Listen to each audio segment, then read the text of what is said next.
사도들은 그 이름을 위하여 능력받는 일에 합당한 자로 여기심을 기뻐하면서 공회 앞을 떠나니라. 저희가 날마다 성전에 있든지 집에 있든지 예수님은 그리스도라 가르치기와 전도하기를 쉬지 아니하니라. 아멘. 본 말씀을 중심으로 해서 능력받음을 기뻐하는 사도들이라는 제목으로 말씀을 나누고자 합니다. 전도서 기자의 이야기 같은 세상 만사는 다 때가 있다고 가르쳐 주십니다. 전도서 3장 1절에서 4절까지 말씀에 보면 그러한 내용들이 잘 기록되어 있습니다. 천하의 범사가 기한이 있고 모든 목적이 이룰 때가 있나니 날 때가 있고 죽을 때가 있으며 심을 때가 있고 심은 것을 뽑을 때가 있으며 죽일 때가 있고 치료시킬 때가 있으며 헐 때가 있고 세울 때가 있으며 울 때가 있고 웃을 때가 있으며 슬퍼할 때가 있고 춤출 때가 있으며 이런 말씀들을 해 놓으셨습니다. 세상 만사가 다 그렇게 돌아가는 거 우리가 보는 바와 같은 거예요.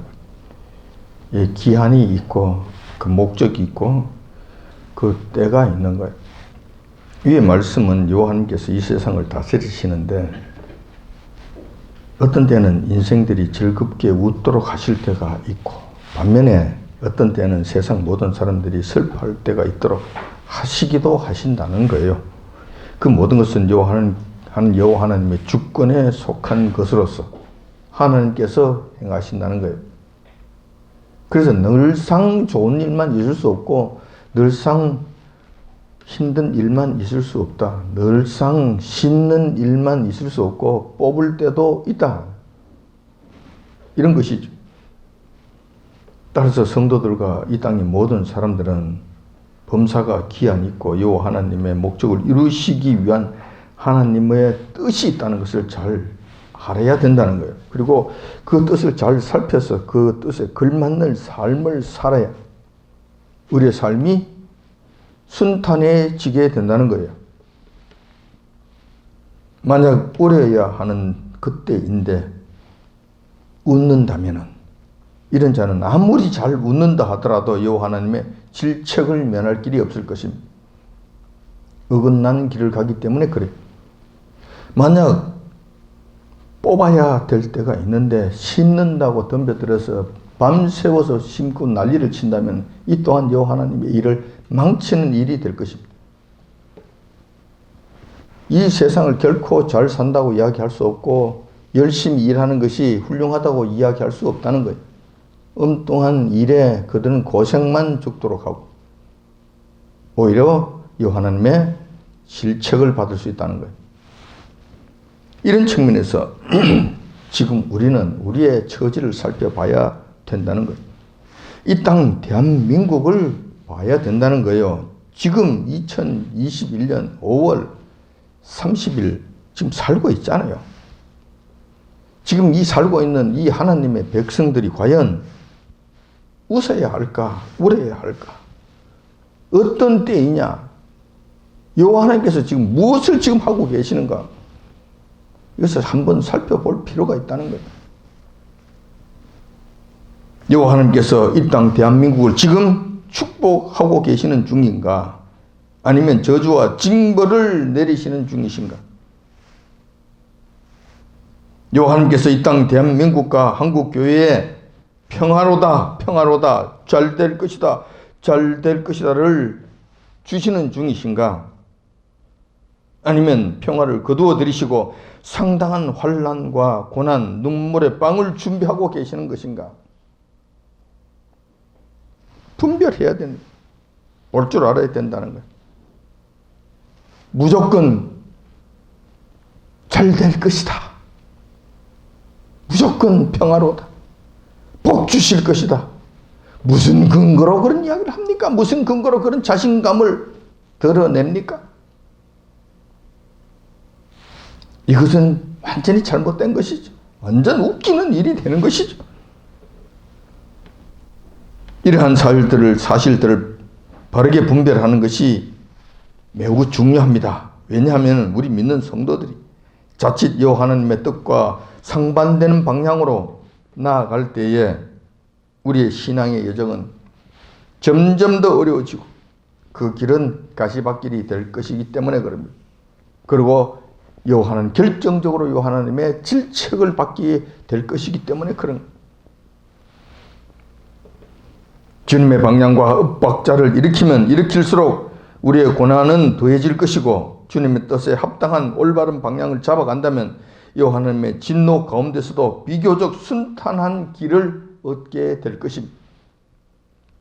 매를 맞지 않아도 된다는 것이 아니라 적게 만다는 뜻이고 고난을 당하지 않는다는 말이 아니라 고난 중에서도 피할 길을 얻을 수 있다는 점에서 그러하다는 거예요. 이것이 중요하다는 것입니다. 마땅히 우리가 행해야 할 자세를 바르게 취할 수 있다는 점에서 이것은 굉장히 중요한 문제라고 하지 않을 수 없다는 거예요.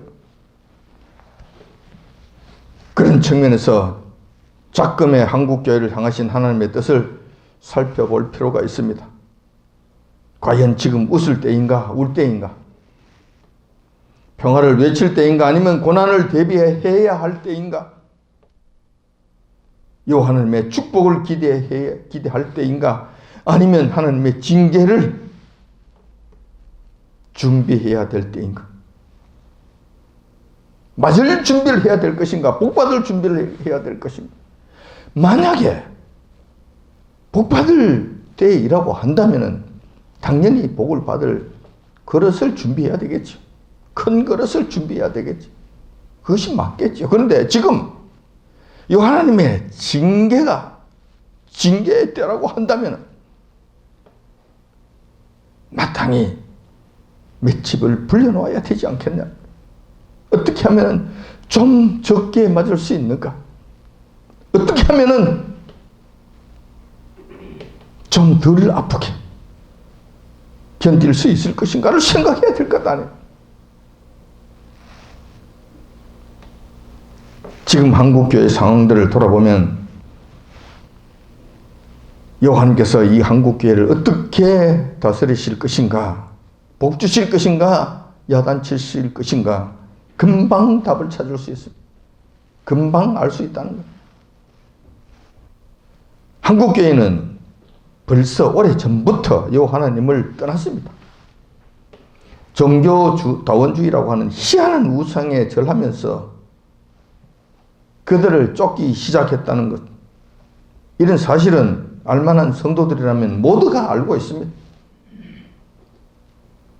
그 결정적인 활용 정점을 찍은 사건이 있었는데 그것이 바로 WCC 총회를 부산 백스코에서 행했다는 거예요. 그 전부터 배도의 길을 걸었던 거예요. 그뿐입니까? 이것은 우리가 다 알고 있는 상황이고 그 외에도 여호와 하나님의 말씀을 함부로 왜곡해서 여호와의 이름을 능멸하고 하나님의 말씀까지도 자신의 사리사욕을 채우기 위한 도구로 사용해온 일들, 이런 것은 죄로 여기지도 않아요. 잘못이라고 생각하지도 않아요. 그냥 그래도 되는 줄 아는 거예요. 아직도 그러면서 성도들을 후리고 거짓 복음으로 하나님의 귀한 양들을 괴롭히는, 그리고 자기 사리사욕만 채우는 이런 못된 자들이 수도 없이 지금 일어나고 있다는 거예요. 지금도 버글버글 하고 있다는 거예요. 이런 상황에서 여호와 하나님께서 과연 이런 한국교회에 복을 주시겠는가? 뿐만 아니죠. 동성애를 옹호한다든지 평등법을 주장한다든지 지지한다든지 교회 내에서도 공공연하게 공산주의 좌파를 그냥 들고 일어나고 그것을 지지하고 협력하고 하는 이런 가증스러운 일들, 거짓과 가증스러운 일들이 버젓이 행해지고 있는 거예요.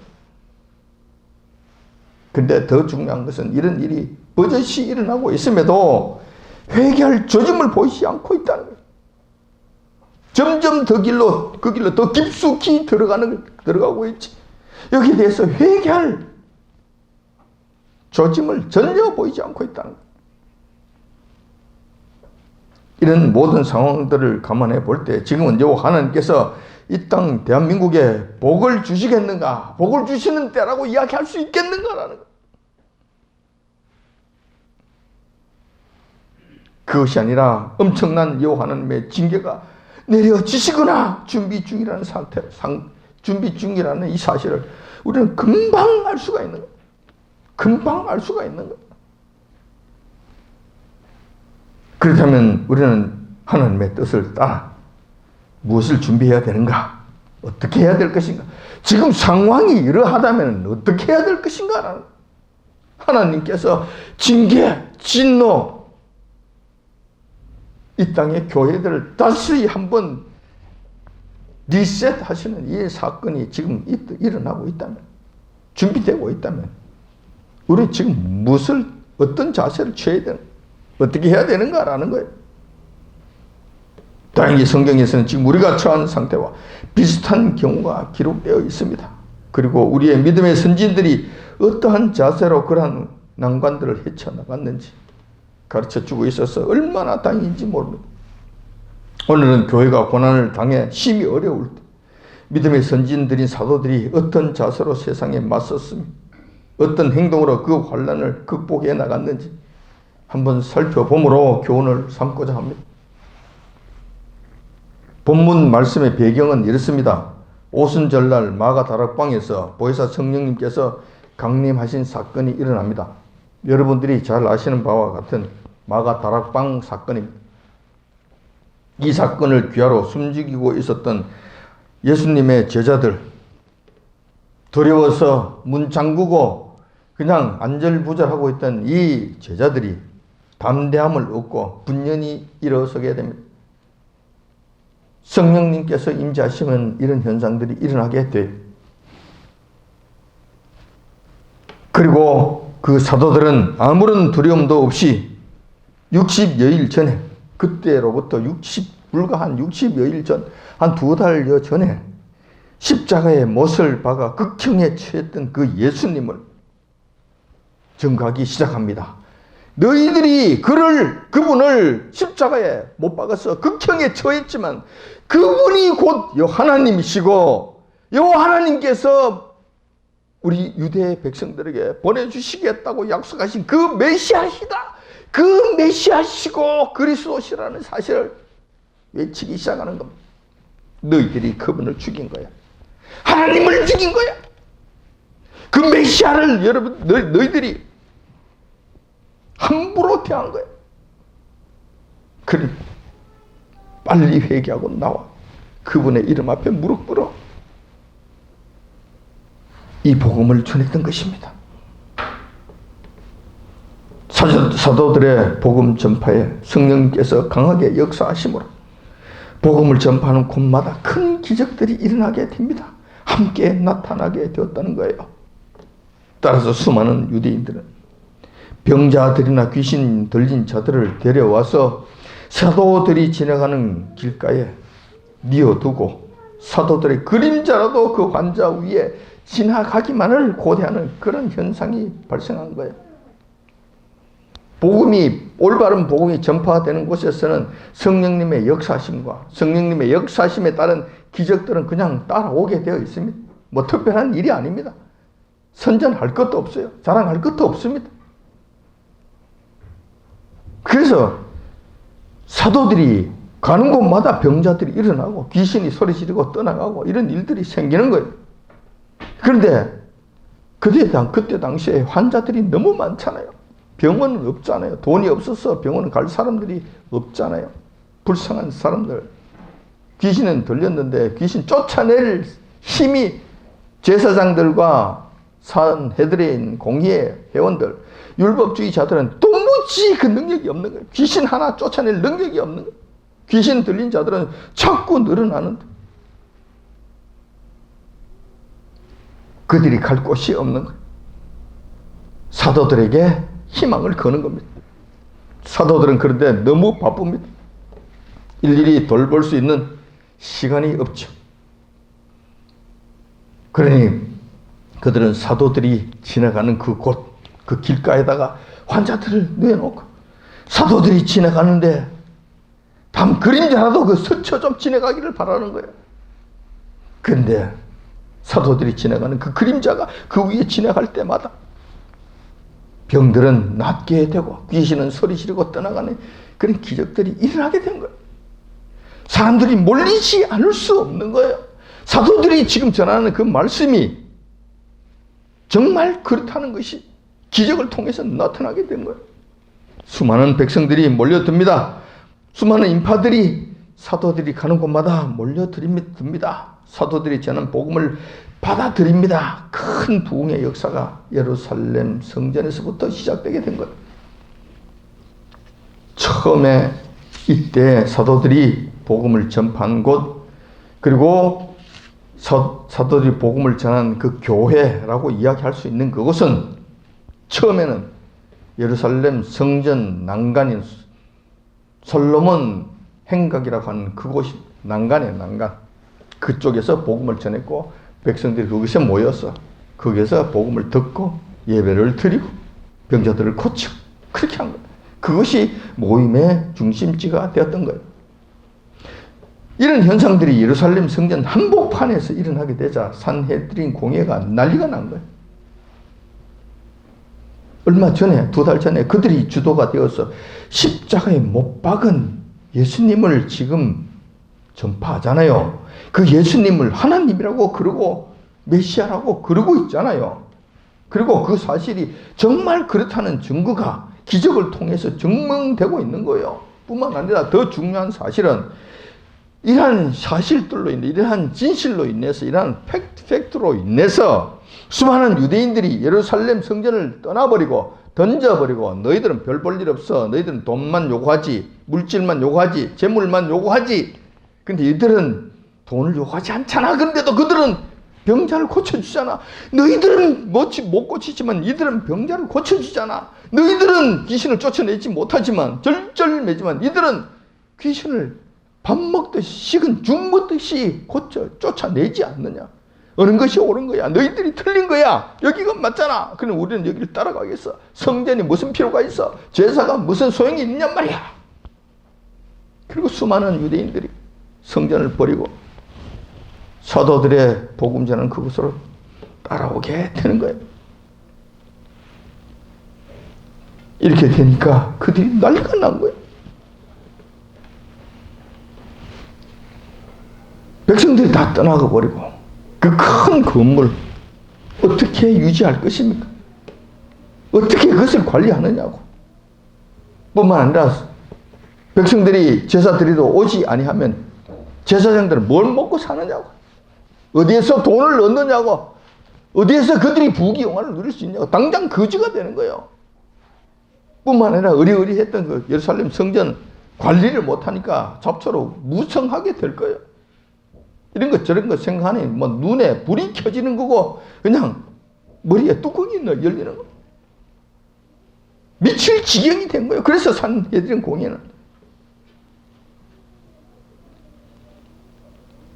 감히 예루살렘 성전 솔로몬 행각에서 복음을 전하는 베드로를 비롯한 사도들을 체포하라는 명령을 내립니다. 솔로몬 행각에서는 예수님께서도 주로 예루살렘에 올라오셨을 때 복음을 전하던 장소였어요. 그것을 이어서 사도들이 전하셨던 것이죠. 그 자리에서. 이로 인해서 성전 경비병들이 베드로와 사도들을 체포해서 성전 자체 깜방에 그냥 던져 넣어 버립니다. 그들 이렇게 생각했을 거예요. 자, 오늘은 뭐 시간이 많이 되었으니까 일단 갖다 쳐넣어 놓고 내일 아침에 늦어감이 나와서 저놈들을 끌어내다가 우리 한번 신문 한번 해보자. 엉터리 재판을 한번 해보자. 종교 재판을 하자. 그리고 저놈들을 돌로 쳐 죽여버려서 그냥 근거를 없애버리자. 다시는 백성들이 그게 끌려다니지 못하도록 하자. 이렇게 된 것이죠. 이렇게 된 거예요. 그런데 세상 일이란 악한 자들의 뜻대로 되는 것이 아니라는 사실이죠. 그들 마음대로 되는 것이 아니죠. 그 당시에도 같은 현상이 벌어졌습니다. 감옥에 갇혔던 사도들이 주님의 특별하신 간섭하심으로 풀려나게 된 거예요. 사도들이 기적을 베풀었다가 이제는 사도들이 기적을 체험하는 수혜자가 된 거예요. 당연히 감옥 문은 튼튼한 게 잠궜어요. 감옥 문이 열린 것이 아니죠. 경비병들 자지 않고 굳건히 지켰습니다. 전혀 흔들림이 없고 전혀 문제가 없었어요. 그런데 사도들이 풀려나서 아침이 되니까 또다시 솔로몬 행각으로 나가 복음을 전하고 있었던 거예요. 물론 여기까지는, 이렇게 되기까지는 밤중에 주의 사자가 나타나셨어요. 사도들을 풀어줍니다. 신기한 방식으로 풀어주십니다. 그러니까 순간 이동이 되는 것이죠. 공간 이동이 되는 거예요. 지나가는데 몰라요. 문이 잠겨 있는데 상관이 없어요. 벽이 그냥 통과돼서 나가는 거예요. 경비병들이 앉아서 지키고 있어요. 보는데도 보이지 않아요. 그냥 지나가 버리는 거예요. 이렇게 해서 구원을 얻게 돼요. 그리고 주의 사자가 명령합니다. 그들에게 다시 이야기를 합니다. 아직 복음을 전해야 되기 때문에 너희들이 죽을 때가 아니야. 복음을 더 전해야 돼. 나가서 담대하게 복음을 전해. 겁먹지 말고 두려워하지 말고 담대하게 복음을 전하도록 하라. 당부를 합니다. 이 당부에 의해서 아침나절에 버젓이 다시 솔로몬 행각에 나아가서 복음을 또 전하는 거예요. 그 유대인들 상당히 많은 유대인들은 지금 무슨 일이 어떻게 일어난지를 또 모르고 그냥 복음을 듣고 또 병자를 고치고 하는 이런 일들이 또 시작이 된 거예요. 다음날 아침이 되었습니다. 너지기하게 대제사장을 비롯한 산헤드린 공의회 회원들이 모였습니다. 그리고 전날 깜방에 쳐넣은 사도들을 불러내어 엉터리 종교 재판을 하려고 합니다. 그리고 병사들을 보내어서 제수들을 불러오라 명령을 내립니다.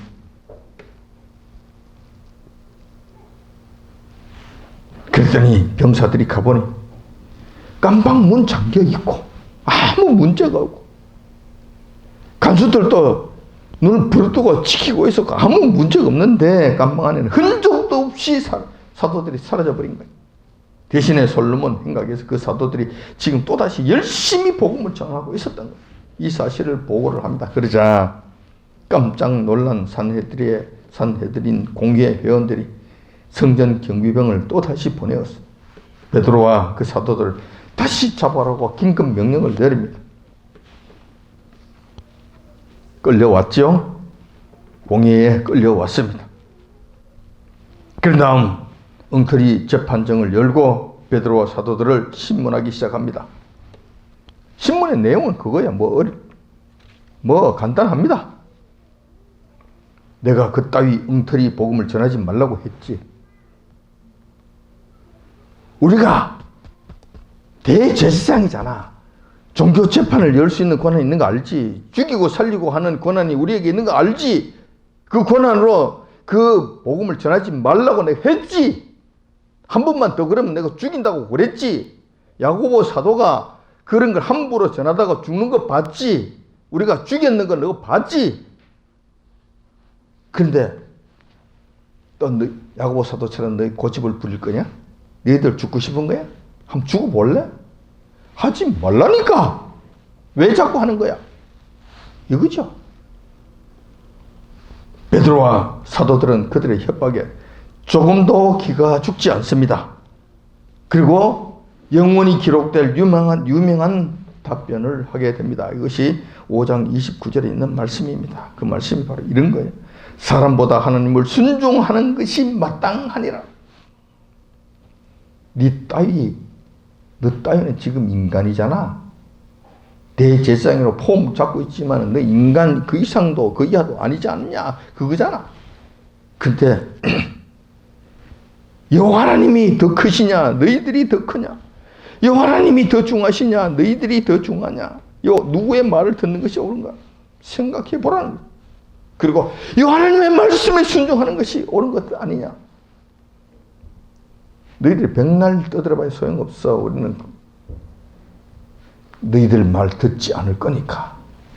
주님의 말씀에 순종하면서 나갈 거니까. 답변이 그렇게 나온 거예요. 이런 대답을 들은 공의회 대제사장들은 분이 나서 당장 사도들을 죽이려고 합니다. 그때 공의회 회원 중에 한 명이었던 교법사 감말리엘이라는 사람이 일어납니다. 그리고 사도들을 잠시 법정 밖으로 나가라고 내보냅니다. 그 뒤에 공의회 회원들에게 이렇게 이야기를 합니다.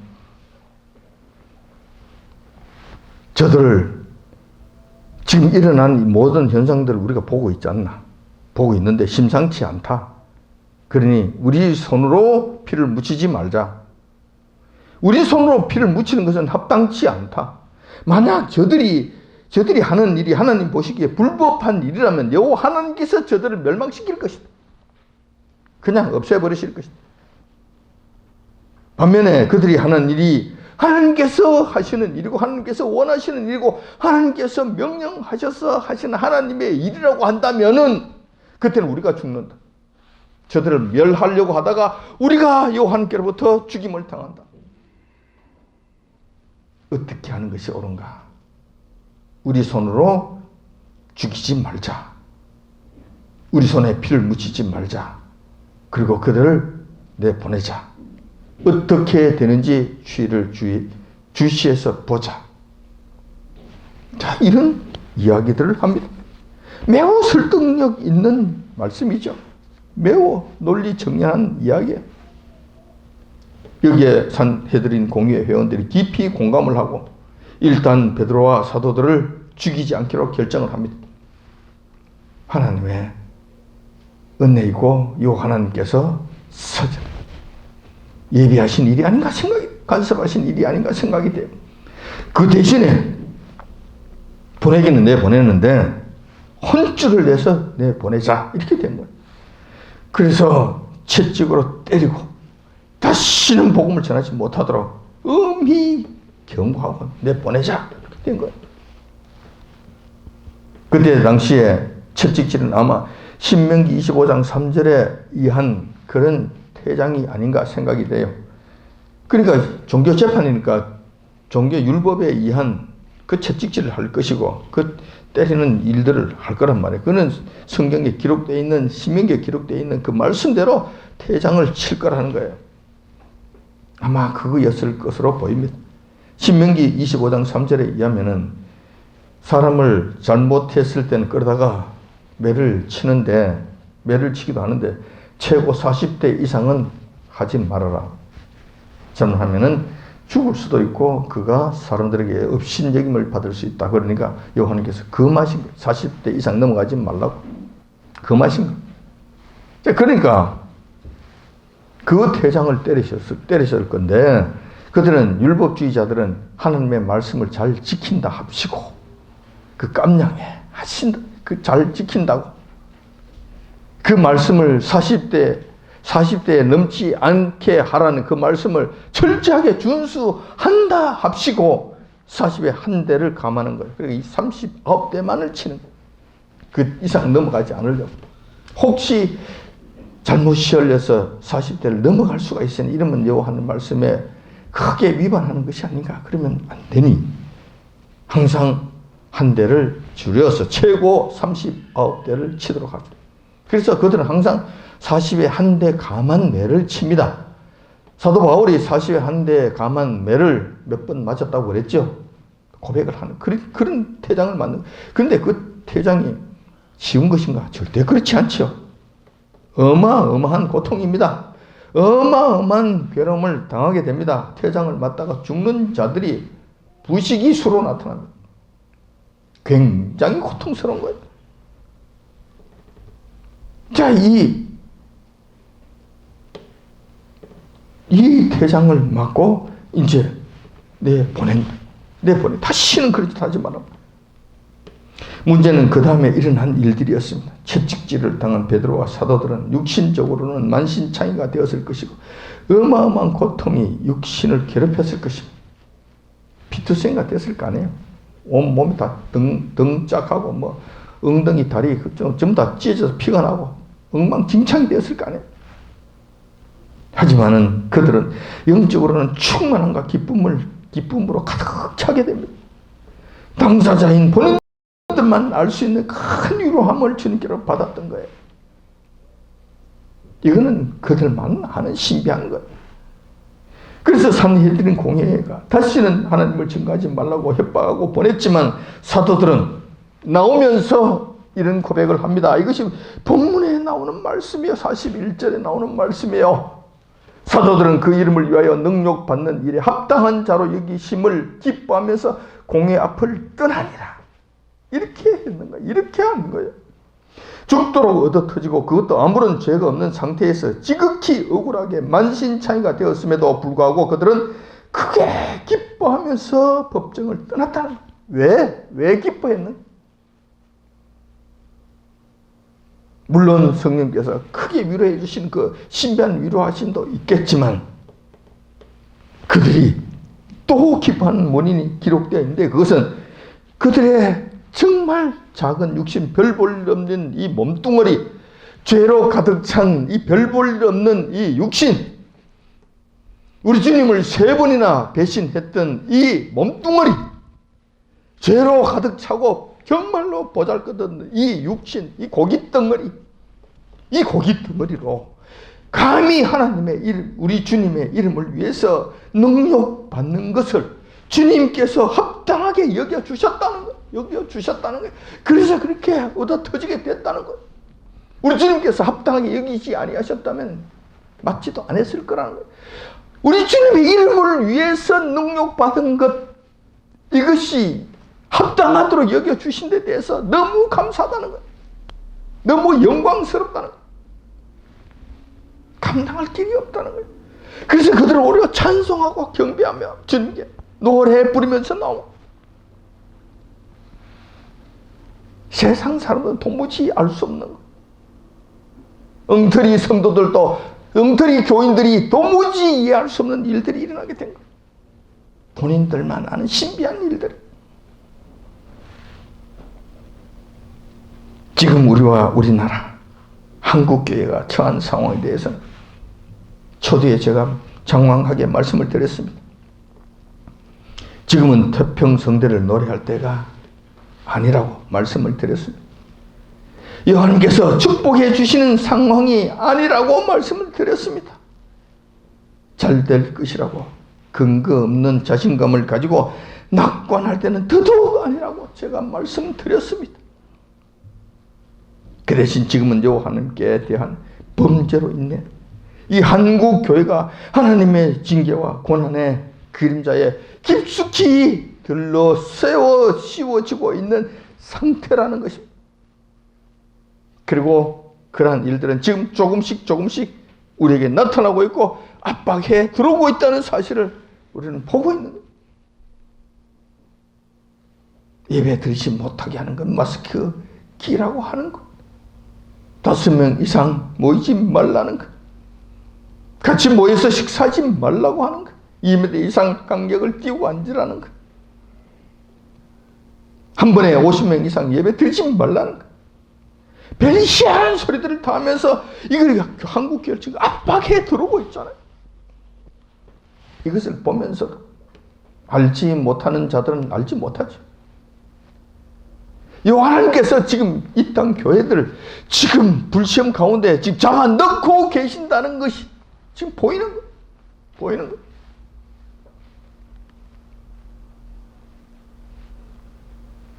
그렇다면 지금 우리는 베드로와 사도들처럼 핍박받는 것을 각오해야 됩니다. 왜냐하면 여호와님께서 악한 자들을 들어서 한국교회를 심판하시고 알곡과 가라지를 골라내시려고 하시기 때문에 그런 거예요. 그 과정에서 당연히 불시험과 같은 시험이 한국교회에 닥치게 된다는 거예요. 불 가운데 지나가게 하신다는 것이지. 그래서 그 불 가운데 지나가게 하심으로 부서질 것은 다 부서지고 불탈 것은 다 불타버리게 하신다는 거예요. 정금 같은 자들만 다시 골라내어서 이들을 다시 일으켜 세우시겠다는 거예요. 그러면 지금 우리에게 닥쳐 있는 것은 불시험과 같은 이 고난이 우리 앞에 닥쳐 있다는 거예요. 우리 교회라고 예외 아니죠. 어떤 교회 예외 아니죠. 누구든지 그 불신을 들어가야 돼요. 그래서 우리가 이 하나님 앞에 참된 성도라는 것, 참된 교회라는 것, 불에서 타지 아니하는 정금과 같은 자들이라는 것을 증명해 보여야 돼요. 우리 앞에 닥친 것은 지금 이 문제예요. 복을, 행복을 잘 될 것이라는 것 떠들어댈 때가 아니라는 거예요.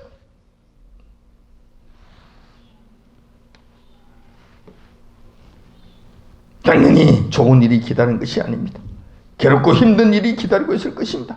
경우에 따라서는 박해와 고난이 닥쳐올 수도 있습니다. 사도들이 당한 것만큼 당하지 않았지만 그 비슷한 경우를 충분히 대비하고 있어야 된다는 거예요. 이럴 때 우리 믿음의 성도들은 어떻게 할 것인가? 교회는 어떤 자세를 취해야 할 것인가? 라는 거예요. 주님을 버리고 도망갈 것인가? 두렵고 힘들고 괴롭고 귀찮으니 도망갈 것인가? 등을 보일 것인가? 배도할 것인가? 그렇지 않다면 주님의 이름을 위해 능력받는 것을 오히려 자랑스럽게 생각할 것인가? 선택은 각자가 해야 됩니다. 선택은 각 개교회들이 해야 됩니다. 그리고 각자 선택한 그 길로 가야 합니다. 누가 대신해 줄 수 없습니다. 아무도 그 일을 대신해 줄 수 있는 자가 없습니다. 제가 할 수 있는 일들은, 제가 할 수 있는 일은, 여러분들을 위해서 제가 할 수 있는 일은 말씀을 통해서 우리 믿음의 선진들이 행했던 그 모범적인 사례들을 여러분들에게 전해주고 여러분들이 그 길을 가도록 독려하는 것고, 그런 일들이 있을 때 제가 앞장서서 모범을 보임으로써 여러분들 하여금 주님의 이름을 위해 모두가 능력받는 것을 기뻐하며 넉넉하게 참여하기를, 강제적으로도 끌고 가고자 하는 일들, 이것밖에 제가 할 수 있는 일이 없다는 거예요. 제가 그 일을 앞장서서 하겠습니다. 부족하지만 하려고 애를 쓰겠습니다. 그 일을 위해 여러분들이 기도해 주시기 바랍니다. 우리 목사가 도망가지 않게 해주시고 그 자리에 죽게 해달라고 기도하십시오. 우리 목사는 죽어야 돼요. 그 일을 위해서 등을 돌리는 것이 아니라 그 자리에서 죽게 해달라고 여러분 기도해 주십시오. 두려워하지 않고 그 길을 가게 해 주셨어. 제가 불시험을 다 마친 다음에 여러분과 더불어서 한 사람도 낙오되지 아니하고 불에 타 죽는 사람이 없이 순전한 순근 정금과 같이 다 같이 나와서 우리 주님의 기뻐하심에 쓰임을 받는 하나님의 기뻐하심이 되는 저와 여러분들이 다 되시길 이 시간 주님의 이름으로 축원드립니다.